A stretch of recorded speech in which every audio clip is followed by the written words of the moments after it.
Hey everybody, it's John from 8 Worlds News here to give you my video review of Hyrule Warriors for the Nintendo Wii U.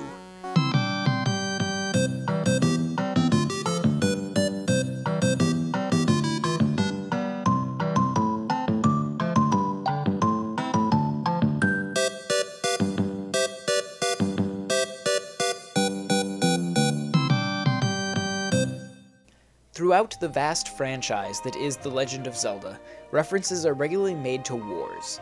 Though only referred to during brief cinematics and never explored in any great detail, we still know they happened. To me, they always represented a huge world-changing element in the history of Hyrule that was never really delved into. The war with Demise and the people of Hylia, the Sealing War, the Unification War, or the Hylian Civil War, whichever you prefer, or the war with the Interlopers. None of these have ever been explored in a game. Then Nintendo announced Hyrule Warriors, a spin-off of the main Zelda franchise that would delve into, you guessed it, a war. But what war will we take part in? Perhaps we'll play as the hero of Time's father, who was presumably killed in the Unification War. Perhaps the great hero who fought off Demise, giving the humans enough time to escape into the clouds prior to the events of Skyward Sword. But I almost forgot. Who could forget the Great War with old Big Boobs over there? After all, for generations, Hyruleans have told the tale of the war across the ages. Really? Did they? Because I've been hanging around Hyrule for a while now, and I've never heard anything about this. I mean, seriously, look at her. That's the design we're going with? They showed that to Nintendo and they were like, fits in great with the Zelda universe. Perfect, it's good, print it. Now, I may be a little bit too obsessed with the history of the Zelda universe, or is it a multiverse at this point? But to me it seems somewhat silly to decide to make a game about a great Hylian war and then skip over all of the great Hylian wars. I mean, can you imagine how cool it would be if we had a game that told the story of the Sealing War against Ganondorf in the Fallen Hero timeline? Oh, okay, I'll stop. I'm just saying this would be like if Peter Jackson decided after Return of the King he wanted to make another Middle-earth movie, but rather than doing The Hobbit, he decided to write Lord of the Rings 4, Return of Tom Bombadil. Alright, into the story. It begins with Zelda. After having a dream of darkness sweeping the land, she and Impa begin searching for the prophesied hero. Luckily for them, there's someone named Link already in training at the castle, because apparently the bad guys are already here. Back in my day, those dreams gave you a solid 7-year warning, not 5 minutes. As the forces of evil descend on the castle, Link grabs a sword and shield and heads out into battle. We soon find out that this attack is being led by Sia, or Kia? I don't remember how they said it in the game. Is it Sia? I'm gonna go with Sia. It should be Sia, who was once a powerful being who watched over the flow of time and space. She became obsessed with Link's soul and its ability to transcend the ages. She became jealous of another soul, however, Zelda, who was always right there alongside Link. Sia knew that as long as Zelda was there by Link's side, she could never be. Therefore, as any stalker would, she sets off to reunite the Triforce of Power so that she can destroy Hyrule. The plot verges on good now and then, but the premise is just silly enough that it keeps the story from ever getting too interesting. On top of that, they actually try to play the Sheik card again and pretend like we'll have no idea who it is. Spoiler alert, Sheik is Zelda. Sheik has been Zelda since 1998.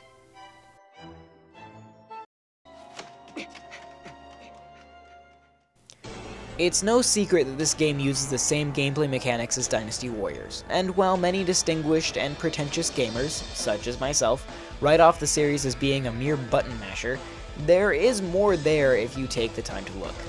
Dynasty Warriors gets lumped in with beat-em-ups on a regular basis, but in reality it's a strategy game. The basic concept is this: you play as Link, who is essentially invincible. The common enemies will rarely attack you, let alone pose any real threat.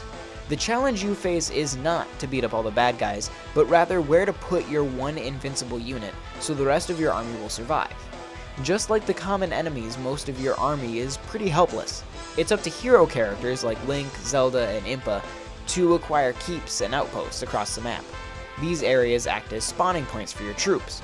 Gaining spawning points puts your army closer to the enemy commander and allows you access to more of the battlefield. But while you're doing this, the enemy will also be trying to capture your keeps and outposts.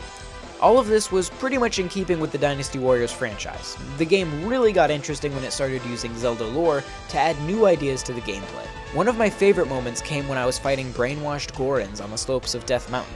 From their fortress, the Gorons began dispatching giant bombchu, mobile bombs, toward my keeps. If a bombchu were to reach one of my keeps and explode, I would lose the keep. The easiest way to deal with them was to simply attack the bombchu until they were destroyed. The second option is a bit more difficult but yields more interesting results. If you search through the hundreds of enemies surrounding the bombchu at any given time and find its operator, you can kill him and take the bombchu for yourself. This turns the bombchu around and sends it back toward the enemy, destroying one of their keeps instead. Beyond the legend mode, which takes you through the somewhat silly but well-told story, the game also features free play, challenge, and adventure modes, which add quite a bit of depth to the game. Those first two modes are exactly what they sound like, while the third can at times feel like an entirely new game. Adventure mode presents you with the overworld from the original Legend of Zelda in all its 8-bit glory. Each grid holds a battle with very specific victory conditions. Beating a battle opens up the grids around it, and the better you rank in the battle, the more grids will open. Some battles will also grant you item cards, which can be used to find hidden objects. As in the original Legend of Zelda, many of the grids contain secrets. If you earn a candle card, for example, you can use it to burn down a bush, which may contain stairs that lead to new rewards. It's a surprisingly huge extra mode that really shows the love the developers had for the source material. The entirety of the game can also be played cooperatively between two players. One player is on the TV while the second plays using the gamepad. A second player can prove very useful in later levels of the game, in which you will often be given several problems to deal with at once. If you're not fast enough, it's easy to lose a hero character to the enemy. Having one player to play defense while the other plays offense makes the game much easier, almost to the point where I would recommend turning up the difficulty if both players have a good handle on the game. Playing in this mode does lower the resolution of the game, but not enough to diminish enjoyment.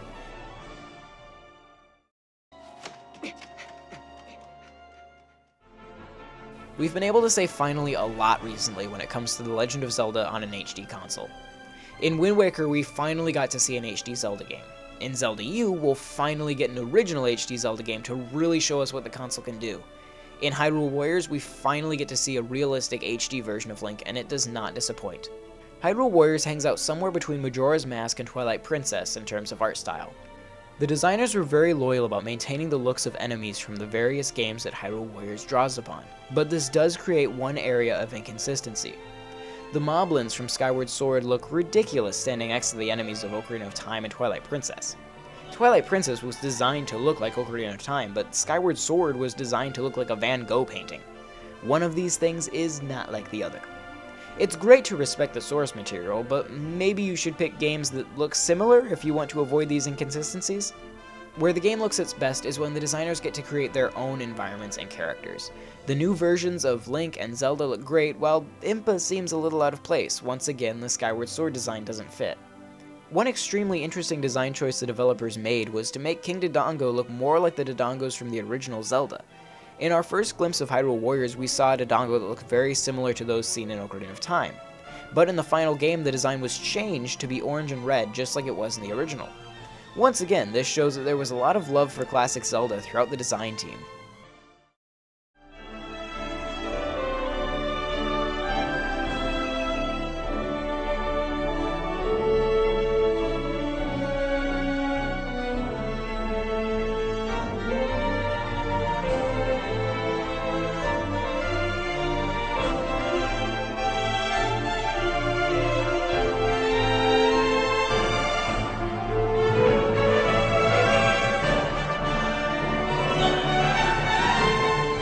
The Legend of Zelda is one of those classic series that is known for its incredible music.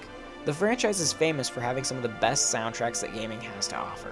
For any musician trying to write something that can stand alongside the incredible work of Koji Kondo must be a huge undertaking. To my great surprise, Hyrule Warriors pulls it off. As expected, there are a few more electric guitars than one would find in A Link to the Past, but it works.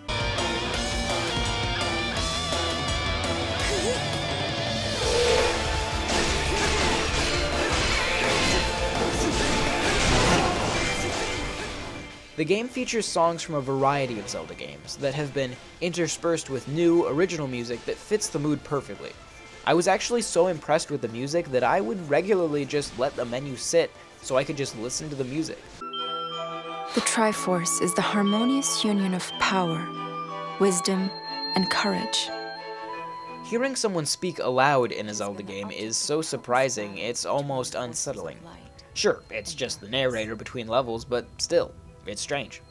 Those stubborn, age-defying dialogue boxes are present for the rest of the cast, even in this version of Hyrule. And while on principle I was glad to see them return, they're not always practical.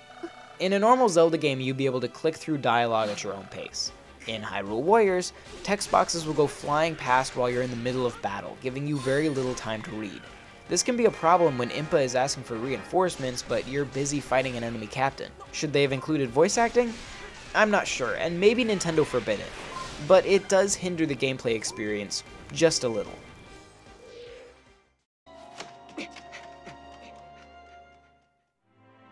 Hyrule Warriors was made for Zelda fans, and it's obvious that it was made by Zelda fans.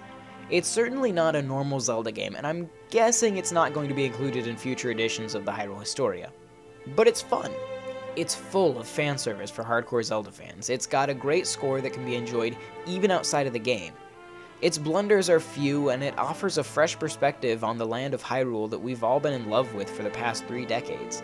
I'm giving Hyrule Warriors an 8.5 out of 10. If you're a Zelda fan, you should definitely go pick this up, just don't be expecting a normal Zelda game. Thank you very much for watching. You can check out a whole lot of other content over at 8worldsnews.com. You can also subscribe to our YouTube channel, it's youtube.com/8worldsnews. Follow us on Twitter at 8worlds, and check out our Facebook, facebook.com/8worldsnews. And if you have some free time, you can also check out a video I just recently did for Nintendo World Report TV, all about Mario and who he is as a character and why we love him so much. Anyway, thank you very much for watching. Once again, my name is John Reardon, and I will see you next time.